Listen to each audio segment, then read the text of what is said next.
Hey guys, Gons here for the Face Like the Sun channel. Doug Woodward sent me this article. D-Wave lands $30 million to build new quantum computer. The latest financing will help the company build a machine with double the number of qubits.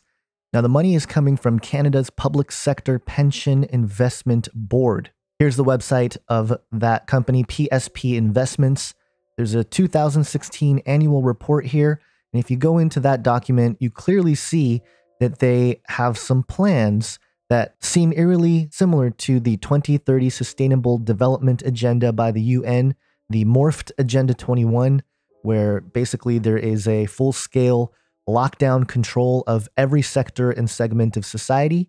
And if you look at this company, the places where they invest and where they're putting the money or letting the money flow through, well, you have public markets, real estate, private equity, infrastructure, natural resources, private debt, and they have Vision 2021, where it says, our vision is to be a leading global institutional investor that reliably delivers on its risk-return objective by driving a total fund perspective, striving to be an agile and sought-after enabler of complex global investments, and always acting in the best interests of its Canadian contributors and beneficiaries.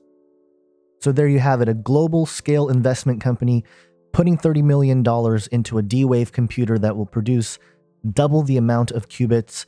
And obviously they're trying to, I think, tie into the whole demonic system here that's being set up. The electrical grid, smart grid, everything that's part of the electric grid is there for a reason. And I think certain electrical patterns and symbols are used to manifest demonic entities and spirits, and that's what alchemy and all that stuff is all about. But we're going to see more and more of this pushed out, and the whole thing completely undermines our basic levels of human dignity and sacredness. What we traditionally call the New World Order, or, the Illuminati, or whatever you want to label it, this globalization, this push for a one single world economy, one single world political system, all those things, it's definitely not some kind of weird conspiracy theory. It's just a fact of life now with the level of technology where it's taking us and where these investment companies can pour in their finances to help build the infrastructure that will ultimately lead to this digital totalitarian system that I think has a lot to do with the mark of the beast and image of the beast system that's discussed in the Bible. And that's why I think it's crazy that more Christians aren't seeing what's happening to this world at face value. We've been conditioned to ignore the supernatural because we associate it with science fiction.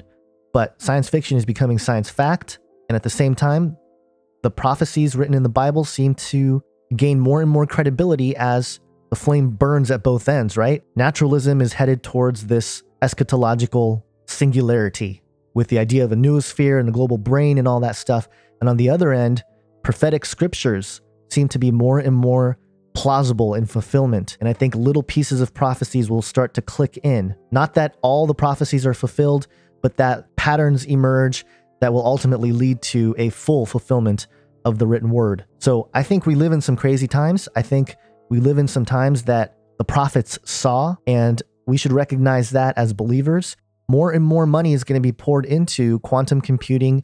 And as those things develop and the microchip becomes even more invasive, literally into our biology, and at the same time, we're mixing our biology and changing our biology with CRISPR-Cas9 tech and manipulating our DNA and all these things. I'm going to say it over and over again, but we are literally on the cusp of a full-blown Days of Noah situation where we're immersed in it. It's not totally full-blown yet. The signs are everywhere. The headlines are all indicating what's happening. But where it starts affecting our day-to-day lives, well, I think we see some of that with the major metropolitan cities, especially Los Angeles. A literal physical infiltration, a demonic manifestation is seriously happening, I think, in the county of LA, which is very close to where I am. And we have to keep trying to wake people up to what's happening. So stay watchful, never cease prayer. Have an awesome day, guys. God bless.